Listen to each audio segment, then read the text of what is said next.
Hello दोस्तों, you are watching voices of wonder. कहानियों के दौर में मैं आपका स्वागत करती हूँ। अगर आप मेरे चैनल पे नए हैं तो आप इसे सब्सक्राइब कर बेल आइकन को प्रेस कर दें। तो चलिए हम बढ़ते हैं कहानी की तरफ, लेकिन उससे पहले इस धारावाहिक में आने वाले सभी नाम, स्थान, घटनाएं सिर्फ एक कल्पना मात्र हैं, जिसका वास्तविक रूप से किसी से कोई संबंध नहीं है। इसका उद्देश्य सिर्फ एक मनोरंजन मात्र है। लव अरप्शन चैप्टर 34 कनिंग अमन। पिछले चैप्टर में हमने देखा कि सात्विक ने अद्वैय के दिए हुए सारे काम कर दिए थे। साथ ही उसने दीवान ग्रुप के साथ उसकी मीटिंग भी फिक्स कर दी थी। लेकिन उसे अद्वैय के लिए बुरा लग रहा था, स्पेशली जो सुबह घर में हुआ था उसकी वजह से। वो अद्वैय से इस बारे में बात करना चाहता था, लेकिन वो चाह के भी उससे इस बारे में पूछने की हिम्मत नहीं जुटा सका और बिना उससे कुछ कहे केबिन से बाहर चला जाता है। तो वहीं अमन अपने केबिन में सिर पकड़े बैठा हुआ था, जिसकी वजह थी ब्लैक नाइट। उसका मन कर रहा था वो इस वक्त अपने बाल नोच ले, क्योंकि उसे उसके बारे में सुबह से कुछ भी पता नहीं चला था। उसने अपने आदमियों से कहा तो था, लेकिन सब बेकार, किसी को उसके बारे में कुछ भी पता नहीं था। थक हार के उसके पास एक ही सोल्यूशन बचा था और वो था सात्विक। भले ही सात्विक ने उसे आज उसे खुद से दूर रहने को कहा था, लेकिन मुसीबत के समय अगर उसे सबसे पहले किसी का ख्याल आता है तो वो था सात्विक, क्योंकि वही उसे इस मुसीबत से निकाल सकता था। यही सोच वो उसके केबिन की ओर बढ़ जाता है। सात्विक का केबिन। सात्विक केबिन में बैठा अपना काम कर रहा था, जब अमन किसी बिल्ली की तरह दरवाजे से झांकते हुए अंदर देखने लगता है। वो अभी भी इस उधेड़बुन में था कि वो सात्विक के पास जाए या नहीं, लेकिन फिर मन में खुद से ही बोलते हुए, चल बेटा, अंदर चला ही जा। ज्यादा से ज्यादा क्या होगा, तुम्हें दो चार बातें सुना देगा तो सुन लेना। इस वक्त वैसे भी तुम्हारे पास और कोई चॉइस नहीं है। अब जॉब प्यारी है तो इतने पापड़ तो बेलने होंगे, और वैसे भी मुसीबत के समय में तो गधे को भी बाप कहना पड़ता है। ये तो फिर भी इंसान है और तेरा दोस्त भी। इतना कह वो अंदर चला जाता है। वो पूरे हक के साथ सात्विक को देखते हुए बोला, सात्विक, मुझे तुझसे जरूरी बात करनी है। सात्विक को उसकी आवाज पहचानने के लिए उसे देखने की भी जरूरत नहीं थी। उसकी आवाज सुन सात्विक उसे खा जाने वाली नजरों से देखते हुए बोला, मैंने तुमसे कहा था मुझे अपनी ये शक्ल ऑफिस में मत दिखाना और मुझसे दूर रहना। उद्धरण चिन्ह। उसकी बात सुन अमन चेहरे पे रोते हुए एक्सप्रेशंस के साथ उसे इमोशनल ब्लैकमेल करते हुए बोला, देख, तू कहेगा ना तो सारी उम्र अपनी ये शक्ल नहीं दिखाऊंगा, लेकिन भाई देख, बस आज आज मेरी एक बार मदद कर दे। इतना कह वो उसे आस भरी नजरों से देखने लगता है। सात्विक अपनी भौहें उचकाए अमन को देखने लगता है, लेकिन उसके इतने मासूम और भोले भाले चेहरे को देख शायद इस वक्त किसी को भी दया आ जाती। वैसा ही कुछ सात्विक के साथ भी हुआ। सात्विक अपनी नाराजगी को परे रख अमन से पूछते हुए बोला, अच्छा अच्छा, अब ये नौटंकी बंद कर और मुद्दे पे आ। सात्विक की बात सुन अमन खुश हो जाता है। वो मुस्कुराते हुए उसके सामने वाली चेयर पे बैठते हुए सात्विक को मक्खन लगाते हुए बोला, थैंक यू ब्रदर, अगर तुम नहीं होते तो मैं क्या ही करता। सात्विक अमन को अच्छे से जानता था कि वो उसे मक्खन लगा रहा है। वो उसे घूर के देखते हुए बोला, अगर तुम्हारा हो गया हो तो क्या अब काम की बात करें। अमन एक बार फिर उदास होकर उसे बताते हुए बोला, वही तो करने यहाँ आया हूँ। सात्विक भाई, अब तू ही मेरी मदद कर। देखिए, एसआर चाहते हैं कि मैं उन्हें ब्लैक नाइट के बारे में पता करके दूं। अमन थोड़ा रुक के आगे बोला, मैंने ये एसआर से कहा भी कि ये आसान नहीं है, लेकिन जालिम बॉस सुने तो ना। अब मुझे किसी भी हाल में उसका पता चाहिए और मुझे समझ में नहीं आ रहा कि मैं अब करूं तो क्या करूं। अमन की प्रॉब्लम को सुन सात्विक समझ जाता है कि ये बात सच में बड़ी है, वरना अमन इतना परेशान कभी नहीं होता। सात्विक उससे पूछते हुए बोला, क्या तुमने लोकल गैंगस्टर्स से पता किया। अमन उसकी बात पे हाँ में सिर हिलाते हुए बोला, मैंने सभी लोकल गैंगस्टर्स से पता किया है, अपने आदमियों से भी उसके बारे में पता करने को कहा, लेकिन सब फेल। उसकी बात सुन सात्विक बस वो कह देता है। अमन उसके बस वो करने से चिढ़ते हुए बोला, यहाँ मेरी बैंड बजी है और तू वो कह रहा है, कुछ कर। सात्विक अमन को यूं गुस्से में भड़कते हुए देख चिढ़ते हुए बोला, तू यहाँ मुझसे लड़ने आया है या अपना काम निकलवाने। सात्विक को गुस्सा होते देख अमन किसी भीगी बिल्ली की तरह दुबकते हुए बोला, नहीं नहीं यार, मेरा वो मतलब थोड़े ही था। तुम तो गुस्सा हो गए, लेकिन मेरी हालत को भी तो समझने की कोशिश करो। पता नहीं आज सुबह किसका चेहरा देखा था। उसकी बात सुन सात्विक उसका मजाक बनाते हुए बोला, तेरे उस 2 BHK के अपार्टमेंट में तेरे अलावा है ही कौन? पक्का अपनी ही शक्ल देखी होगी। अमन की बात सुन सात्विक कुछ सोचने लगता है।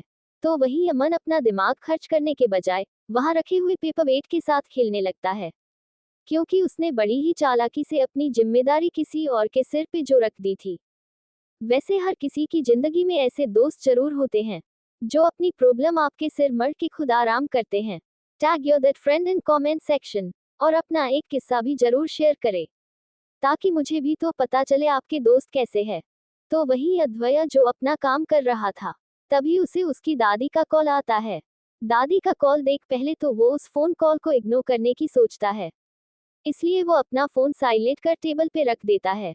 लेकिन उसके बावजूद बार बार उसका ध्यान अपने फोन पे चला जाता।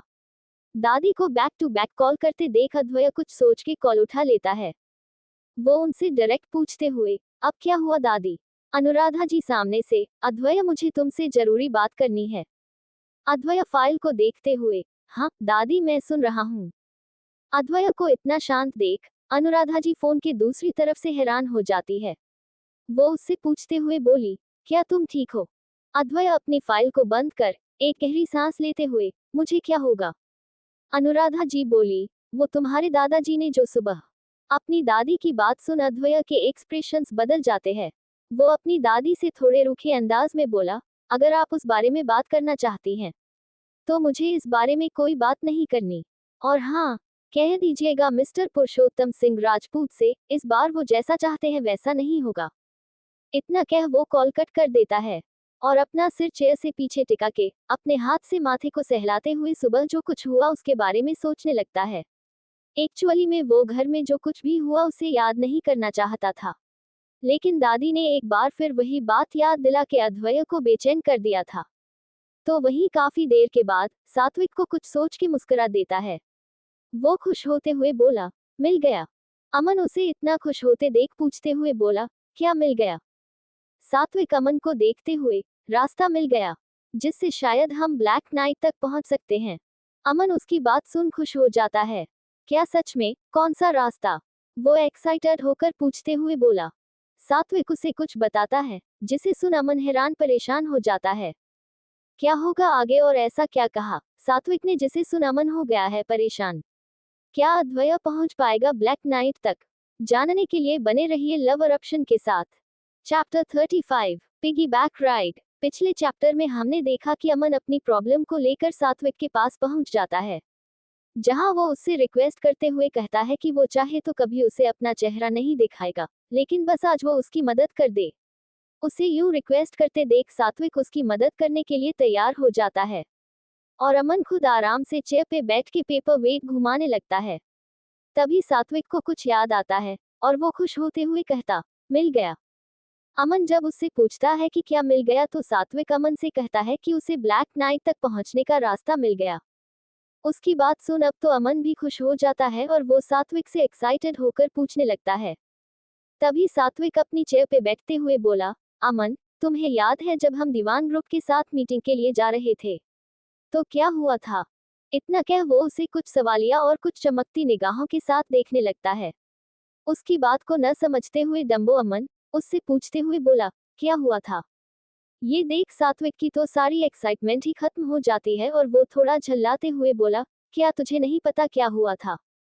अमन उसे यूं पहेलियां बुझाते हुए देख बोला, देख सात्विक, ये तेरी पहेलियां मुझे समझ में नहीं आती।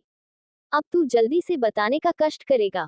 उसकी बात सुन सात्विक एक गहरी सांस लेता है, क्योंकि वो जानता था कि उसका पाला एक ऐसे बेवकूफ इंसान से पड़ा है जो उसकी बातें समझने से रहा। तभी सात्विक आगे बोला, उस दिन हम मीटिंग के लिए जब हयात होटल जा रहे थे तो हमें रास्ते में कौन मिला था?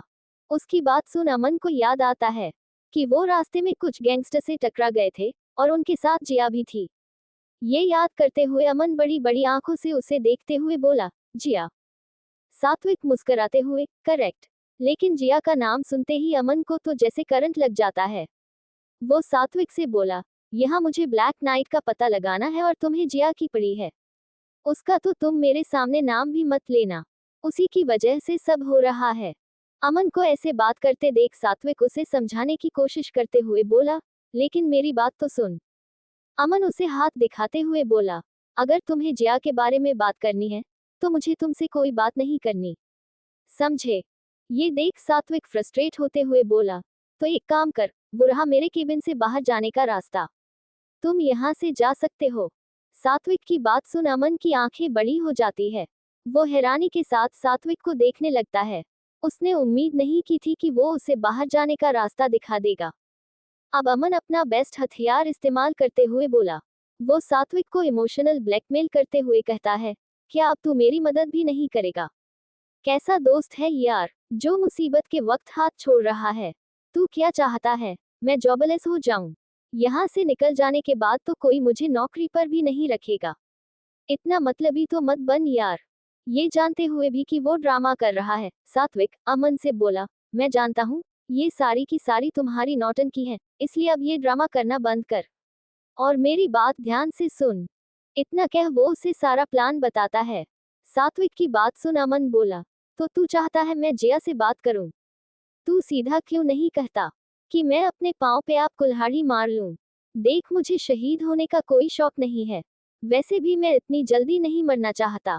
जो लड़की पहली मुलाकात में बाइक पे स्टंट करती हुई मिली, दूसरी में लेडी डॉन और तीसरी में एएसआर के गले पड़ गई, उससे तो 36 का आंकड़ा रखने में ही भलाई है। उद्धरण चिन्ह। सात्विक उसकी बात सुन बोला, देख आगे तेरी मर्जी, क्योंकि मुझे जो कहना था वो मैंने कह दिया। इतना कह वो अब अपना काम करने लगता है। अमन काफी देर तक वहां बैठे रहने के बाद सात्विक की बात पे सोचते हुए बोला, ठीक है, लेकिन तुम भी मेरे साथ चलोगे? सात्विक नजर उठा के अमन को देखता है, तो वो उसे प्लीडिंग नजरों के साथ देख रहा था। सात्विक उसकी इस बात पे हाँ में सिर हिला देता है, जिसे देख अमन खुश हो जाता है। तो वहीं सोनी निवास, एक बड़े से आलीशान घर के हॉल में एक लड़की बेसब्री से किसी के आने का इंतजार कर रही थी और हॉल में यहाँ से वहां और वहां से यहाँ चक्कर काट रही थी। शायद किसी चीज को लेकर परेशान थी। तभी बाहर गाड़ी रुकने की आवाज आती है, जिसे सुन उसके चेहरे की मुस्कान बड़ी हो जाती है और चेहरे की चिंता की लकीरें भी कुछ हद तक कम हो जाती हैं। थोड़ी ही देर में व्हाइट शर्ट, जिसके बाजू उसने फोल्ड किए हुए थे, उसके साथ ब्लू जीन्स में क्लीन शेव्ड, काली आंखें, गोरा रंग, बाल सलीके से सेट किया हुए एक लड़का अंदर आते हुए बोला, माही। माही उसे देखते हुए बोली, ओह भाई, आप आ गए, मैं कब से आपका इंतजार कर रही थी। इतना कह वो उस लड़के को हक कर लेती है। वो थोड़ा गुस्सा करते हुए बोली, भाई आपने कहा था आप जल्दी आएंगे, आप पूरे 2 दिन लेट हैं। उसकी बात सुन वो लड़का मुस्कुराते हुए बोला, माही, वर्क्स कम्स फर्स्ट, तुम ही तो कहती हो। इतना कह वो मुस्कुरा देता है। ये देख वो लड़की बोली, आपको मेरा डायलॉग मुझी पे इस्तेमाल करने की कोई जरूरत नहीं है, समझे? इतना कह वो उसे देखने लगती है। उसकी बात सुन वो लड़का बोला, अच्छा बाबा अब नाराज होना बंद करो, वैसे भी मुझे बहुत भूख लगी है, मैं जल्दी से चेंज करके आता हूँ, फिर साथ में लंच करते हैं। इतना कह वो जैसे ही रूम में जाने को हुआ, तभी माही अफ माहिरा उसे पीछे से आवाज लगाते हुए बोली, माहिर भाई। माहिर रुक जाता है। तभी वो आगे बोली, भाई अद्वैय भोपाल वापस आ गए हैं। माहिर अपनी बहन की बात सुन उसे देखने लगता है और बस हाँ में गर्दन हिला सीढ़ियों से ऊपर जाने लगता है। ये देख माहिरा उससे पूछते हुए बोली, हम उससे मिलने जाएंगे न भाई? लेकिन माहिर उसके इस सवाल को सुन के भी अनसुना कर वहां से अपने रूम में चला जाता है। वो कबर्ड से अपने कपड़े निकालने लगता है। साथ ही वो अद्वैय के बारे में सोच रहा था। उसके चेहरे पे इस वक्त कोई भाव नहीं थे। कपड़े निकालने के बाद जैसे ही वो वॉशरूम में जाने को हुआ, वो एक बार पीछे पलट के अपने बेड के साइड टेबल के रखी हुई एक फोटो फ्रेम को देखने लगता है, जिसमें 2 लड़के स्कूल यूनिफॉर्म पहने हुए थे। एक लड़का दूसरे की पीठ पे चढ़े हुए अपने दांत दिखा रहा था और साथ में उसने अपने एक हाथ से विक्ट्री का साइन बनाया हुआ था, जबकि दूसरे लड़के के होठों पे सिर्फ हल्की सी मुस्कान थी। ये दिन उनके एनुअल स्पोर्ट्स मीट का था, जब उन्होंने दूसरी टीम को बुरी तरह हरा दिया था और बाद में उनका उनसे छोटा सा झगड़ा भी हुआ था, जिसमें से एक लड़का इस बात को लेकर अद्वैय से लड़ने लगता है।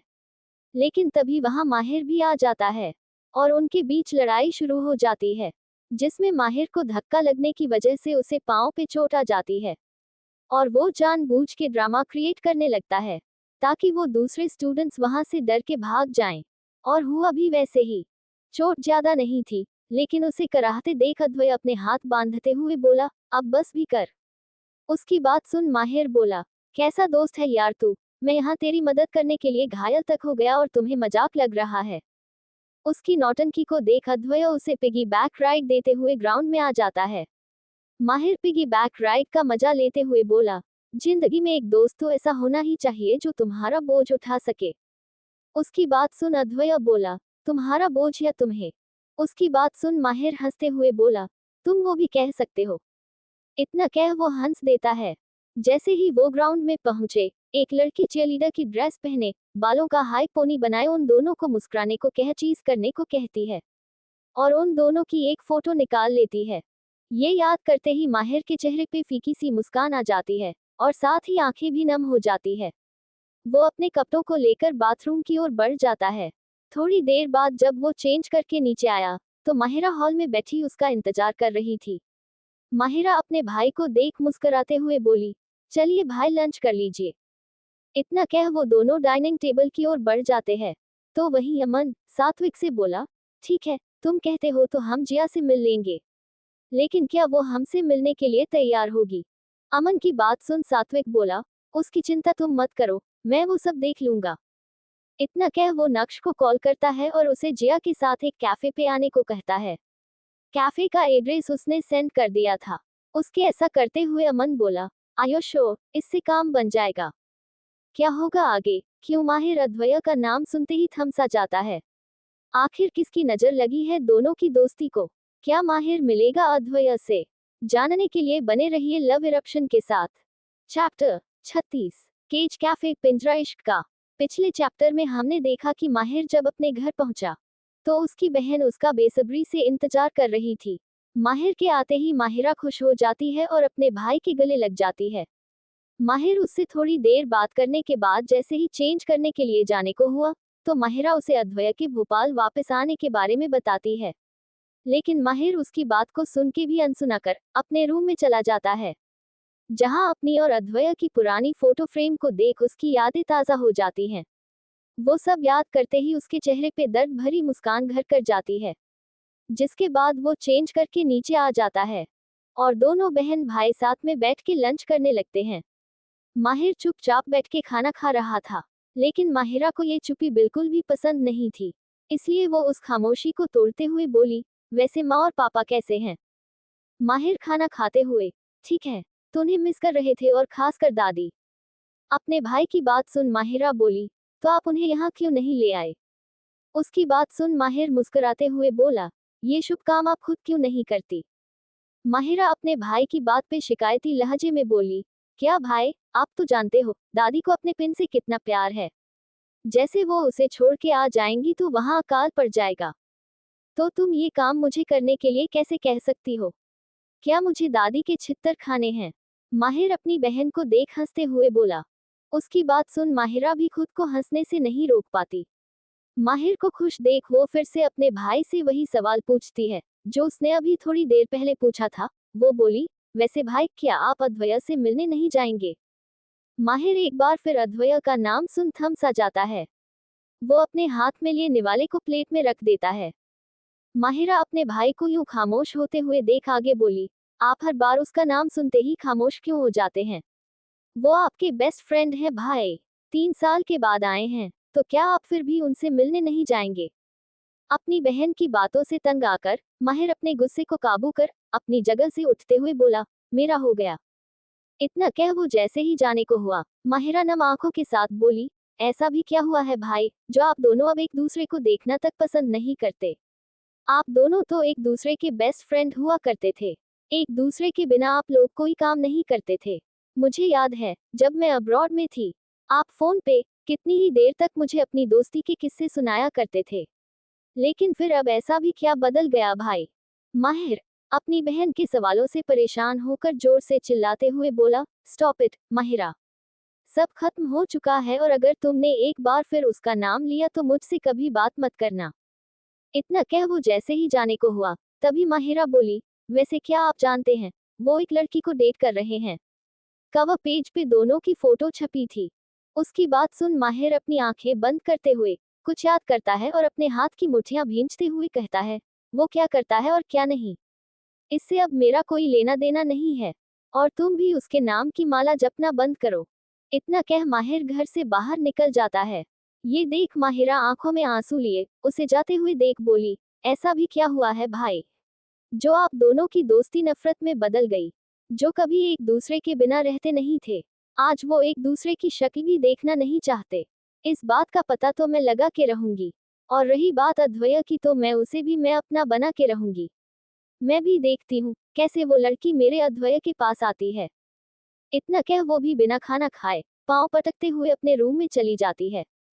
तो उधर माहिर घर से निकलने के बाद ड्राइवर से चाबी लेकर गाड़ी में बैठ जाता है और गाड़ी को फुल स्पीड में भोपाल की सड़कों पे दौड़ा देता है। जब वो कुछ शांत हुआ तो वो अपनी गाड़ी एक जगह साइड में पार्क कर किसी को कॉल करता है। 2-3 रिंग्स जाने के बाद सामने से एक लड़की फोन उठाते हुए अपनी स्वीट सी वॉइस में बोली, तो आ गई मेरी याद। 3 दिन हो गए हैं जनाब, आपको तो हमारा ध्यान ही नहीं रहता। सामने से आती उस लड़की की प्यारी सी आवाज सुन माहिर जैसे अपने सारे गुस्से को भूल जाता है। वो उससे पूछते हुए बोला, कहाँ हो? और कहाँ होंगी? ऑफिस में हूँ। वो लड़की हाथ में ली हुई फाइल्स को देखते हुए बोली। माहिर गाड़ी के स्टीयरिंग व्हील पे अपनी एक बाजू को टिकाए मुस्कुराते हुए बोला, क्या तुम मिलने आ सकती हो? उसकी बात सुन लड़की हैरानी के साथ बोली, मिलने, वो भी अभी? क्या तुम भोपाल आ भी गए? उस लड़की की आवाज में हैरानी साफ छलक रही थी। माहिर मुस्कुराते हुए, जी हाँ, मैं बस अभी आया हूँ और तुम्हारा केज कैफे में इंतजार कर रहा हूँ। तुम वहां जल्दी आ जाओ। वो बोली, ओके, लेकिन डैड से क्या कहूँ? उसकी बात सुन माहिर फ्लर्टेशियस टोन में बोला, कह दो, दिलवाले आए हैं, दुल्हनिया ले ही जाएंगे। उसकी बात सुन वो लड़की अपने होठों पे बड़ी सी मुस्कान के साथ बोली, मिस्टर, कहना आसान है, डैड को देखते ही तुम उल्टे पाँव ना भाग गए। तो मेरा नाम भी। वो आगे कुछ कहती उससे पहले ही माहिर मुस्कुराते हुए बोला, उसकी कोई जरूरत नहीं पड़ेगी। नाम तो वैसे भी बदलना ही है, होने वाली मिसेस माहिर। लेकिन अगर तुम केज कैफे नहीं आए तो मैं कुछ ही देर में तुम्हारे ऑफिस के बाहर होऊंगा। फिर देखता हूँ कैसे तुम्हारे डैड मुझे रोकते हैं। उसकी बात सुन वो लड़की बोली, तुम ऐसा कुछ नहीं करोगे, मैं आ रही हूँ। इतना कह वो झट से कॉल काट देती है। तो वही कॉलेज में नक्श ने सात्विक से कह तो दिया था, लेकिन अब उसे जिया को कैसे भी करके कैफे ले जाने के लिए मनाना था। इसलिए न चाहते हुए भी उसे रूही की मदद लेनी पड़ती है। नक्श रूही से रिक्वेस्ट करते हुए बोला, यार रूही प्लीज मेरी मदद कर दे। देख सात्विक भाई जिया से मिलना चाहते हैं और कैसे भी करके अब मुझे जिया को कैफे लेकर जाना है। नक्श की बात सुन रूही हैरानी के साथ पूछते हुए, लेकिन वो उससे क्यों मिलना चाहते हैं? नक्श परेशानी के साथ उसे देखते हुए बोला, पता नहीं, लेकिन उन्होंने बताया कि उन्हें उससे बहुत जरूरी काम है। रूही बोली, तो जिया को सच बता दे। नक्श बोला, मैं ऐसा बिल्कुल नहीं करने वाला। ये मीटिंग एक कोइंसिडेंस की तरह हो तो ही बेहतर होगा, क्योंकि मैं नहीं चाहता कि जिया फिर से भाई की वजह से मुझसे नाराज हो। उसकी बात सुन रूही खुद में बड़बड़ाते हुए बोली, फट्टू कहीं के। उसकी बात सुन नक्श बोला, देख रूही, तुझे जो समझना है तू समझ, मुझे कोई फर्क नहीं पड़ता। लेकिन एक तरफ जिया है जो किसी कुएं से कम नहीं, तो वही दूसरी तरफ मेरे भाई के नाम की खाए, और मैं दोनों से ही नहीं डरता, लेकिन बस थोड़ा घबरा जाता हूँ, क्योंकि दोनों ही खतरनाक हैं। उसकी बात सुन रूही बोली, अच्छा अब जाने दे, कब जाना है? नक्श बोला, इस क्लास के बाद चलते हैं, मैं सात्विक भाई को टेक्स्ट कर देता हूँ। इतना कह वो कॉल करने चला जाता है। तो वही माहिर केज कैफे पहुंच चुका था। केज कैफे अपनी एक बहुत बड़ी मिथ या बिलीव, कुछ भी कह सकते हैं, उसके लिए जाना जाता है। और वो मिथ शायद यहाँ के ओनर ने ही कैफे की पॉपुलैरिटी के लिए लोगों के बीच फैलाया है, जिसके मुताबिक अगर कोई यहाँ अपने लवर के साथ 108 बार कॉफी पी ले तो वो एक दूसरे के दिलों में हमेशा हमेशा के लिए कैद होकर रह जाते हैं। इसलिए तो इसका नाम भी केज कैफे है। केज यानी कि पिंजरा। और यही वो वजह है कि ये कैफे यूथ में काफी ज्यादा पॉपुलर है। एमडी कॉलेज से थोड़ी दूर बना ये कैफे कॉलेज के लव बर्ड्स के लिए ताजमहल है। कई इसे इश्क का पिंजरा भी कहते हैं, जहां उनका प्यार मुकम्मल होता है। वैसे सच में होता है कि नहीं ये तो कोई नहीं जानता, लेकिन कहानी में आगे क्या होगा ये जानने के लिए आपको बने रहना होगा लव अरप्शन के साथ। वैसे ऐसी कोई मिथ जो आप जानते हो या मानते हो, आप कमेंट में लिख सकते हैं। मैं उसे जरूर पढ़ूंगी। लेकिन जाने से पहले कहानी को लाइक और चैनल को सब्सक्राइब कर बेल आइकॉन बटन को प्रेस कर दें और साथ ही कमेंट करना न भूलें।